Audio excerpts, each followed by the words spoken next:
Listen, no matter what you say, running for office isn't easy. It's not for the candidates, and arguably, it's even harder on the spouses and the kids. If you want any proof of that, well, you got it today, as one of Mitt Romney's sons, Tagg, did a radio interview in North Carolina and forgot to filter his thoughts about Tuesday's debate. What is it like for you to hear the President of the United States call your dad a liar? How do you react to that? Well, jump out of your seat and you want to rush down the debate stage and take a swing at him. But you know you can't do that because, well, first because there's a lot of Secret Service between you and him, but also because this is the nature of the process. Yeah, I think it's a good idea he didn't do that. Evan, though, put it in context because, you know, for folks, they'll call it the silly season, they'll call it whatever. But these families are invested in this 24/7 for years. And then no matter what, they're seeing their dad, their mom, their wife, their husband torn down, and all they can do is sit in the chair and watch. And you got some perspective on this, Yeah, right? I have some perspective. My late father served in the state legislature for 35 years. My mother does now. My late father-in-law served in the Assembly and Rockland County Legislature. My brother-in-law is a member of the Assembly.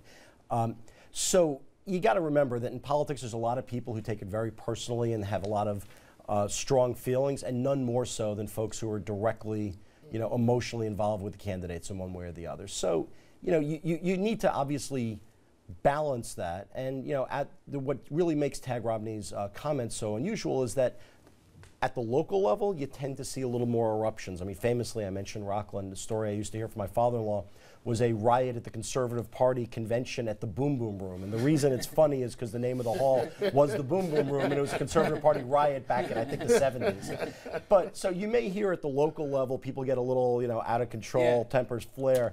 Usually you have your act together a little bit better by the time. Especially when you get a day later to cool down, you know, hot emotions in the spin room. But Dom, you've gotten perspective on this, right? You've seen. Oh, I have a million stories, but let me just tell you one quickly. First of all, it doesn't surprise me what his son did. The families are not candidates. They're not filtered like the candidates. It's really emotional for them. But and to this date, the family hasn't said hello to me. But the family of former New York City Council Speaker Gifford Miller, very well-to-do family financially. We're doing a debate for mayor. He was the front runner for mayor. And so we asked these lightning round questions where I throw the politicians off because you can only answer yes or no. And it was my job to enforce. We didn't want to hear anything else but yes or no. So we're doing this, and I made sure that none of the candidates see the questions. And the question for Gifford Miller was, are you going to send your kids to public school? Yes or no? His campaign for mayor ended on the stage right there when he started stuttering and yelling for his wife, and it just wasn't pretty. And I was like on live television, and I'm like, oh no. And so with my luck, my dressing room was right next to his behind stage. His mother, let's just say she had a few choice words for me, and let's just say his wife called me everything but a child of God. So, behind stage. Now, I want to get to what politicians have to deal with, or the families have to deal with, and then when politicians try too hard. The first rule, I know you guys counsel the candidates, is if you don't know it, don't fake it, right? Just say you don't know. Well, politicians sometimes wish they take timeouts instead of open their mouths when it comes to sports. Paul Ryan, he visited the practice field of the Cleveland Browns, and he was singing the praises of the quarterback, only he got the wrong one, and he was talking to the wrong one. My wife's from Oklahoma, so we've been watching you. You were really fun to watch at OSU. You guys got a great young team. You got a great picture right here. Oh, yeah, there you go. You always had a helmet on.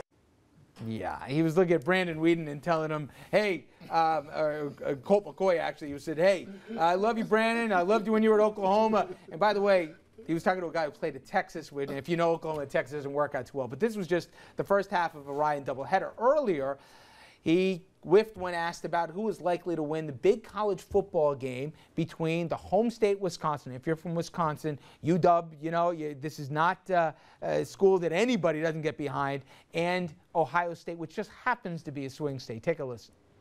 On November 17th, a week or so after the election, Wisconsin will play Ohio State in a football game. I want you to tell the people of Ohio who's going to win that game. They spoiled us last year. We spoiled them the year before, and Jen and I were at that game. It really depends on who has the better record.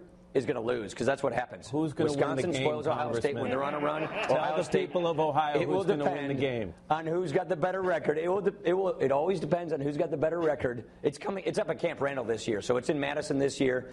Home field advantage works well, but if we're doing better, they'll beat us, and if they have a better record, then we'll beat them. That's always how it goes between the Badgers and the Buckeyes. How's that for an answer? It's a terrible answer, but that's okay. I'm out of time. You're lucky on that one. Why do they do it? Why don't they just say it?